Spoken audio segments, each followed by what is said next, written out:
John dedicated his life to his son's education. Years of sacrifice led to Peter's graduation, but as he faced the sophisticated audience, a moment arose that redefined their lives forever. See how the power of love changes everything. The sun had not yet risen when John woke up on that special morning.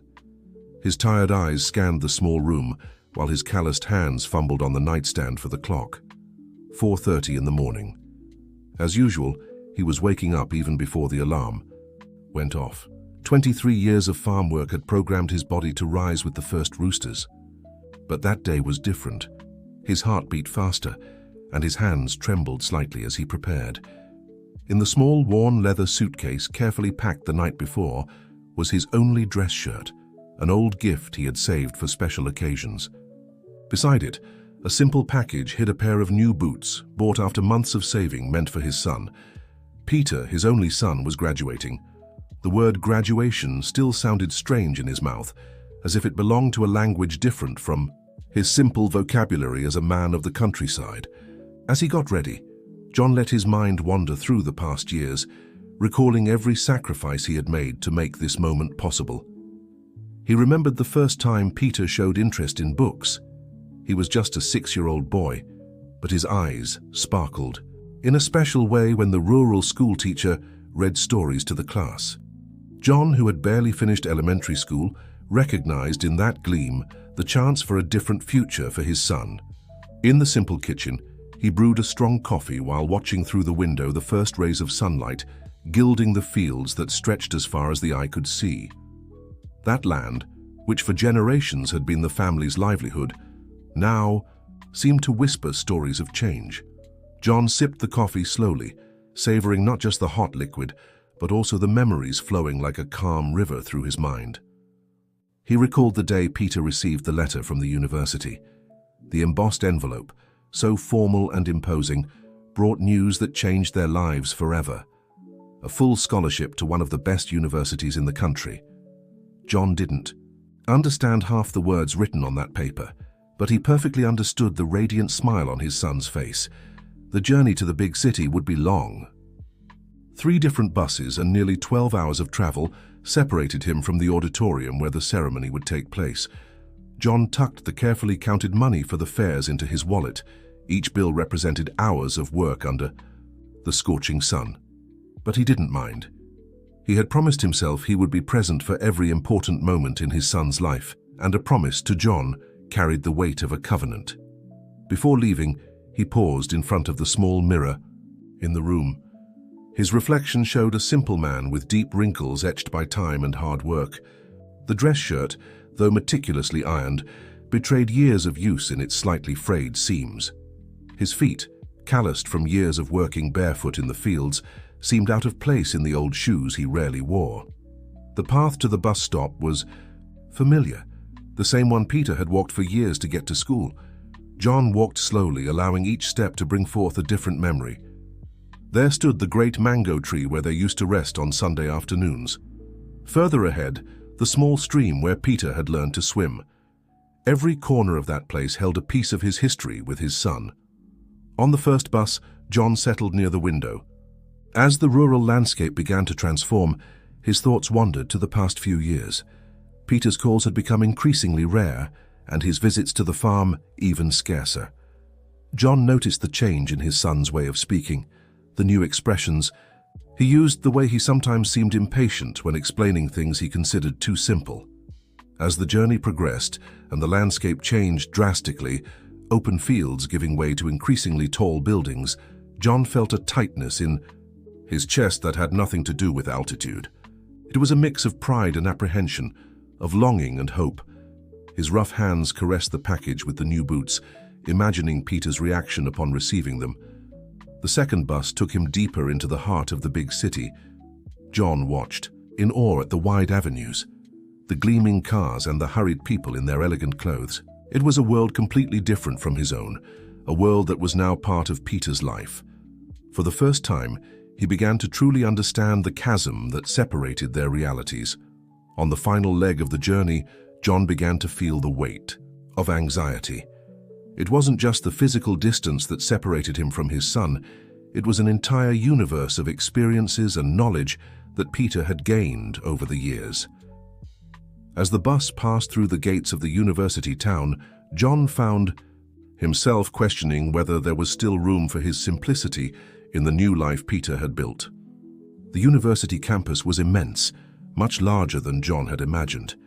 Towering buildings rose amidst perfectly manicured gardens, and students moved about with their books and computers, looking completely at ease in that environment. John, with his worn-out suitcase and simple clothes, felt like a fish out of water. Following the directions he had carefully noted on a piece of paper, John finally found the building where the ceremony would take place. The auditorium was grand, with tall doors and elegant decor that made him hesitate for a moment before entering. Well-dressed people were beginning to arrive, chatting animatedly about topics he barely understood. Standing there at the entrance to the auditorium, John felt the full weight of his simplicity. His calloused hands tightened their grip on the package containing the boots, as if that gift could serve as an anchor in a sea of uncertainty. The buzz of conversations around him seemed to grow louder, and the curious glances he received made his heart beat faster. It was then, amidst the elegant crowd, that John spotted Peter. Your son looked different, taller, stronger, wearing formal clothes that made him seem almost like a stranger. For a moment their eyes met, and John saw something flash across his son's face. An expression he couldn't quite decipher, but one that made his heart tighten in an unfamiliar way. If this story interested you, don't forget to subscribe to our channel and hit like. Let us know which city you're watching from, and let's continue.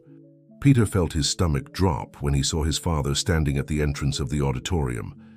It wasn't that he wasn't happy about his presence. It was something more complex, a feeling that mixed shame with embarrassment about his own shame. There, surrounded by peers who only knew his polished academic side, he found himself confronted with his roots in a way he hadn't expected. The murmurs around him gradually grew louder. Whispered comments and curious glances toward John made Peter feel as if he were in two places at once, the farm boy and the university student about to graduate. His hands began to sweat as he tried to decide how to act. Anna, his girlfriend of the past 2 years, noticed his restlessness. "Is that your father?" she asked with genuine curiosity. Peter nodded slightly, feeling the weight of all the times he had avoided talking about his family, all the stories he had left half told. Anna, the daughter of a renowned surgeon, had never truly known her own roots. Meanwhile, John remained in the same spot, holding the package with the new boots as if it were a treasure. His eyes scanned the surroundings with a mix of admiration and discomfort, but his face maintained that characteristic smile, the same one Peter remembered seeing every morning during his childhood. "I need to take care of something," Peter murmured. To Anna, adjusting his tie as if he needed something to keep his hands busy. He walked toward his father, feeling each step as if he were crossing a minefield of conflicting emotions. As he got closer, he noticed more clearly the details he had feared so much: the worn-out dress shirt, the old shoes, the hands marked by hard labor. "Dad," he said, quietly enough that only John could hear, "I didn't expect you to come."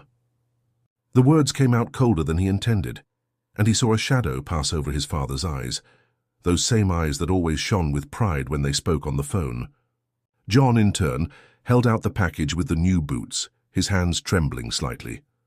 "I couldn't miss your big day, son," he replied, his voice carrying that rural accent Peter had worked so hard to lose. "I brought you a gift." At that moment, a group of teachers walked past them, and Peter instinctively took a step back. It was a subtle movement, almost imperceptible, but enough to make John's smile falter for a moment. Professor Thompson, Pedro's advisor, paused briefly, looking from one to the other with poorly concealed curiosity. "Pedro, aren't you going to introduce us?" asked Thompson, his polite tone barely hiding a hint of condescension. Pedro felt the blood rush to his face, while his father, with that simple dignity that always characterized him, extended his hand to greet the professor. "John da Silva, Pedro's father," he introduced himself, his firm handshake contrasting with the simplicity of his words. Thompson slightly raised his eyebrows, as if finally understanding something that had puzzled him. Pedro wished he could disappear. right then and there. The moment was interrupted by the announcement that the ceremony would begin in 15 minutes. "I need to go," Pedro said quickly, taking the package from his father's hands without really looking at him. "There's a seat reserved for you in the 3rd row," she added, already walking away toward the group of graduates.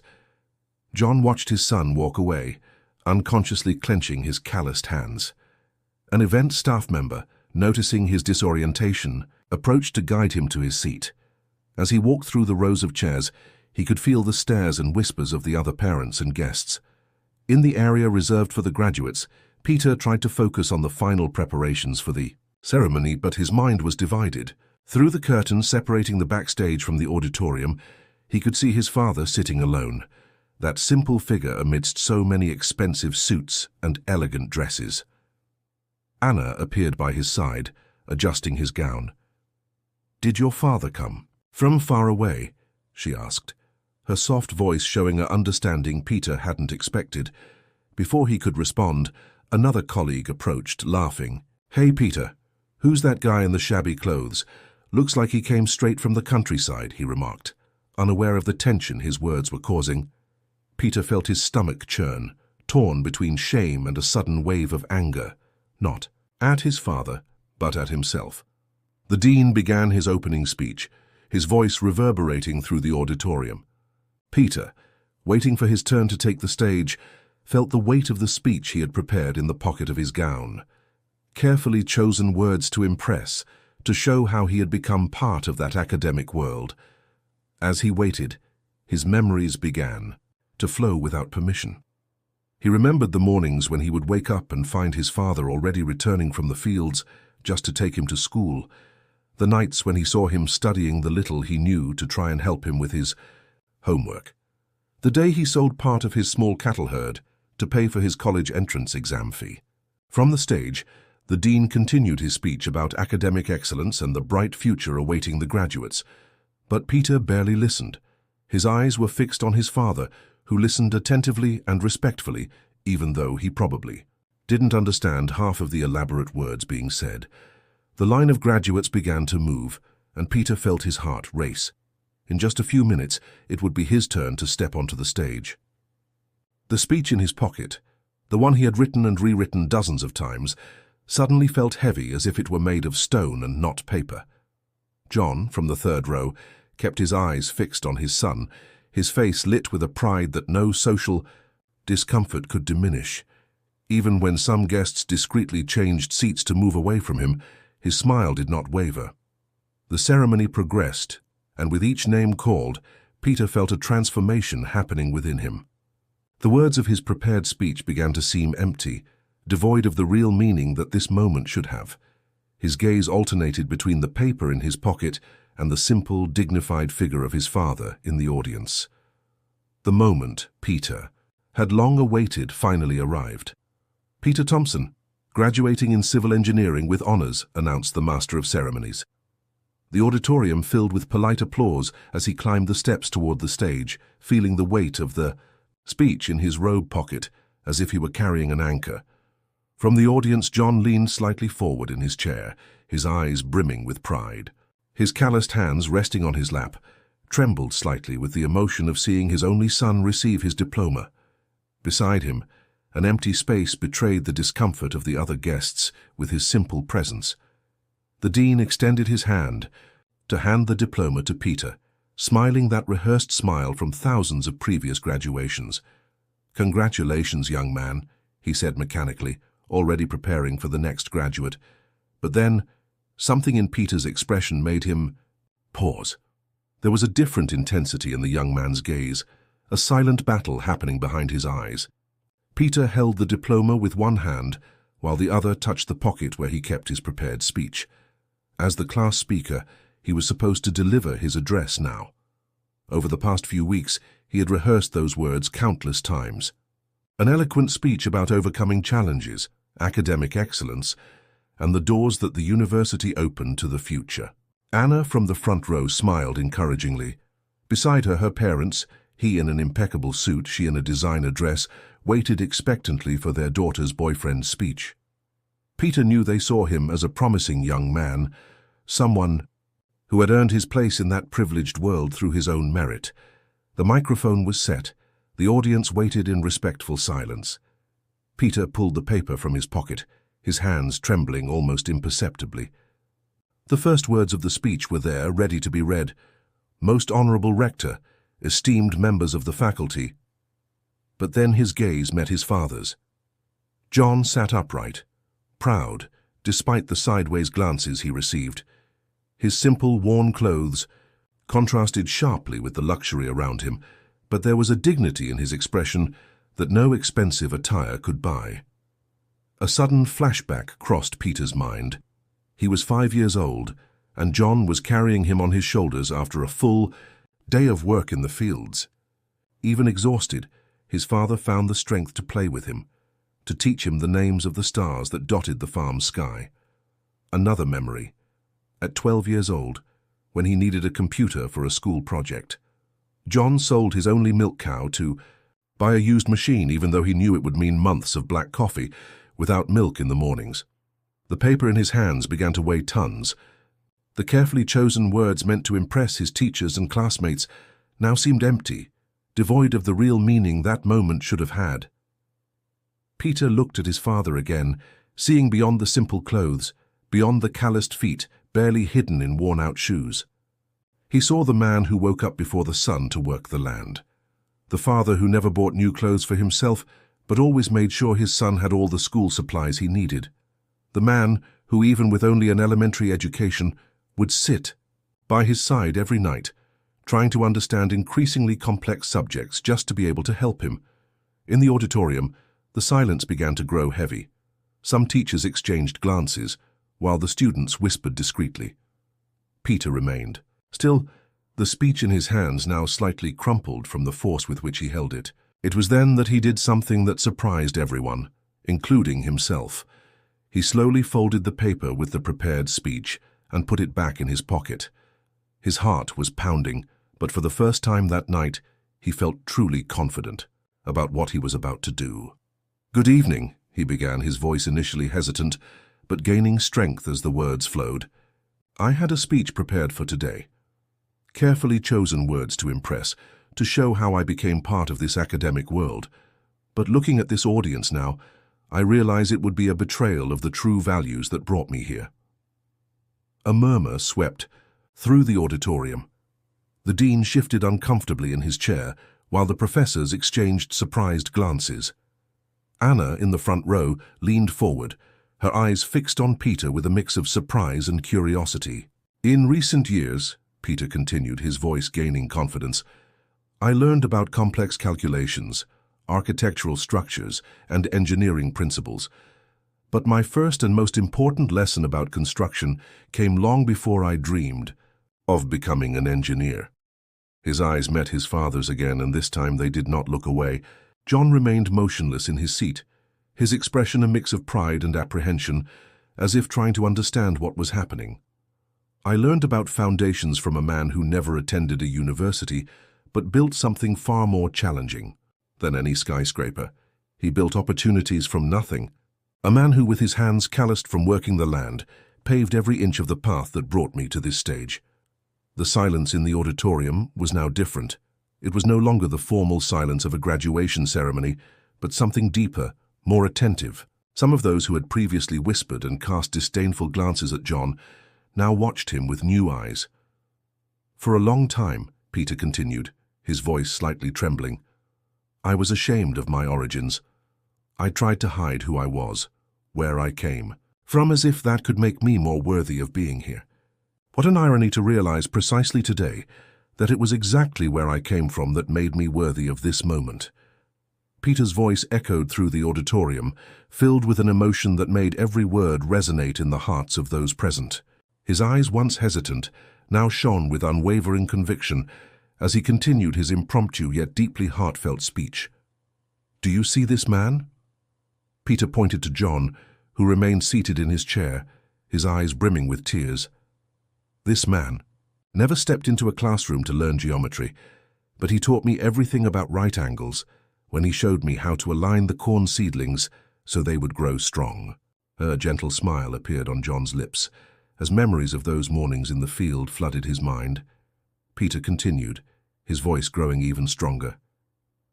He never studied physics, but he taught me all about levers when, after an exhausting day of work, he still found the strength to lift me onto his shoulders so I could see the stars up close.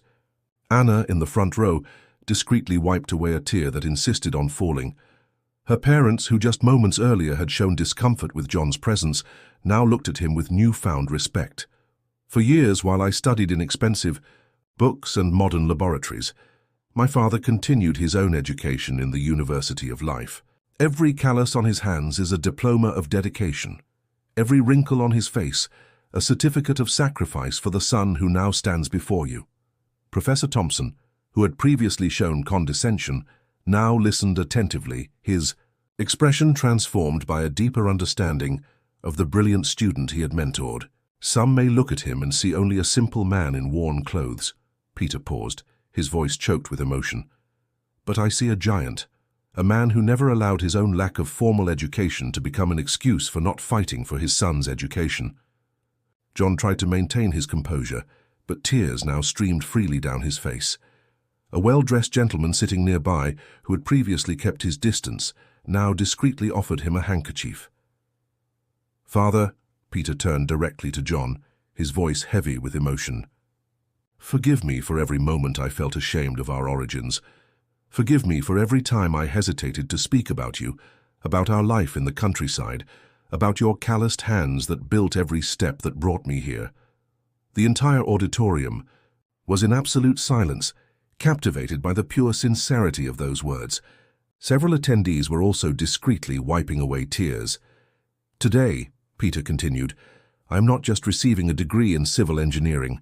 I am gaining an understanding of what true nobility means, and it is not found in academic titles, expensive clothes, or polished shoes. It is in the character of a man who always knew that the true legacy he could leave for his son was education."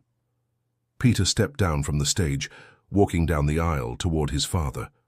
John stood up, his legs trembling slightly. When they met, father and son embraced tightly, sparking a spontaneous wave of applause in the auditorium.